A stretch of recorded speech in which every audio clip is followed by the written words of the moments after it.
Ever wondered why someone would literally want to bite your head off? Or why you'd need to be on pins and needles?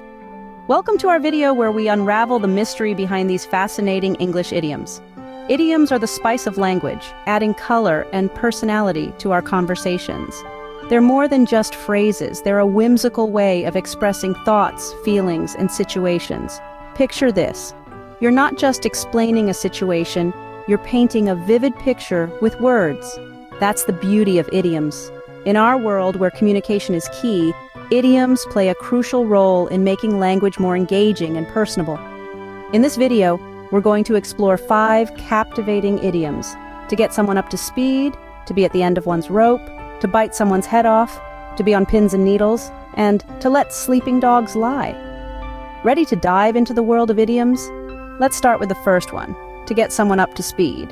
Imagine you've been away and missed some important updates. Your friend might want to get you up to speed. But what does this really mean? Well, let's break it down. The phrase "to get someone up to speed" has its origins in the racing world.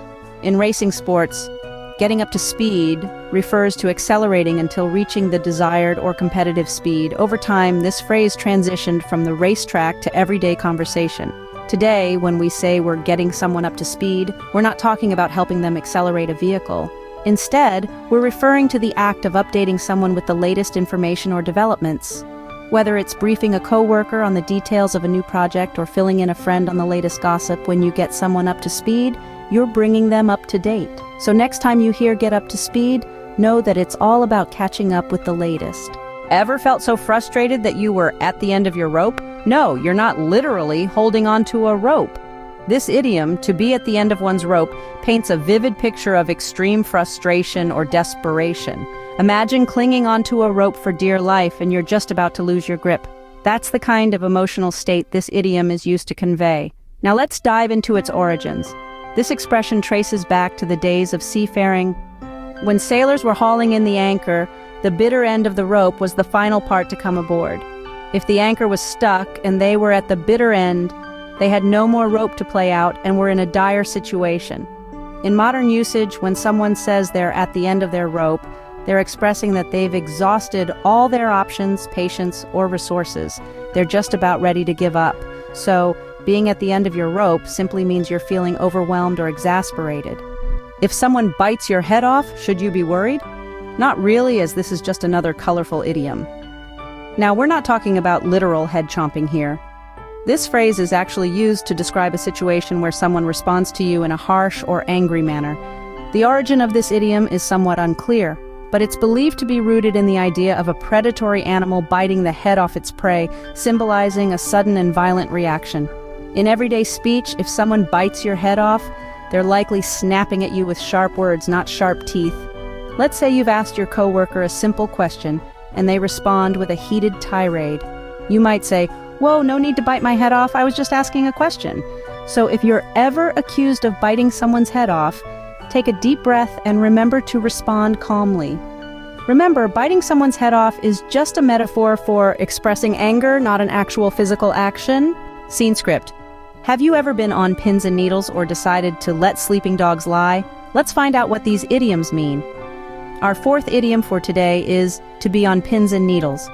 This phrase is used to convey a feeling of nervous anticipation. Picture yourself sitting on a chair made of pins and needles, uncomfortable, right? You'd be anxiously waiting to get up, right? That's exactly the kind of jittery excitement this idiom captures. It originated in the late 19th century and is a reference to the tingling sensation one might feel in their limbs when they're nervous or excited. For example, if you're waiting for your exam results, you might say, "I'm on pins and needles waiting for my results." It's just a fun way of saying you're filled with suspense. Now let's move on to our 5th and final idiom for today. To let sleeping dogs lie. This phrase means to avoid interfering in a situation that is currently causing no problems, but could well do so as a result of such interference. It advises us to leave well enough alone. The origin of this idiom is traced back to the long-standing observation that dogs are often unpredictable when they are abruptly awakened. The figurative meaning, to avoid disturbing a situation, was first recorded in the 14th century. So, if your brother ate all the cookies and your mom doesn't know about it, you might decide to let sleeping dogs lie and not bring it up. After all, it's not really causing any problems now, is it? By using idioms like these, you can add color and personality to your everyday language. They're not just for native speakers either. Anyone can use them to sound more fluent and natural in English. So, being on pins and needles is about anticipation, while letting sleeping dogs lie advises us to leave well enough alone. Now you know 2 more idioms to add to your English vocabulary. Stay tuned for more. We've covered some interesting idioms today. Let's quickly recap. First, we explored to get someone up to speed, an idiom that means to update someone on the latest information or developments. Then we delved into to be at the end of one's rope, an expression used to describe a state of utter despair or frustration. Next, we tackled to bite someone's head off, a colorful phrase that illustrates a harsh or unjustified reprimand. We also unraveled the meaning of to be on pins and needles, an idiom often used to express anxiety or anticipation.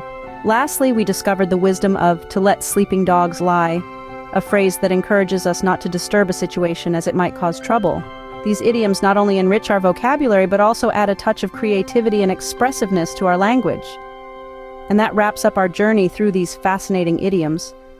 Remember, idioms add color to language, making it more vibrant and engaging, so don't shy away from using them in your everyday conversation.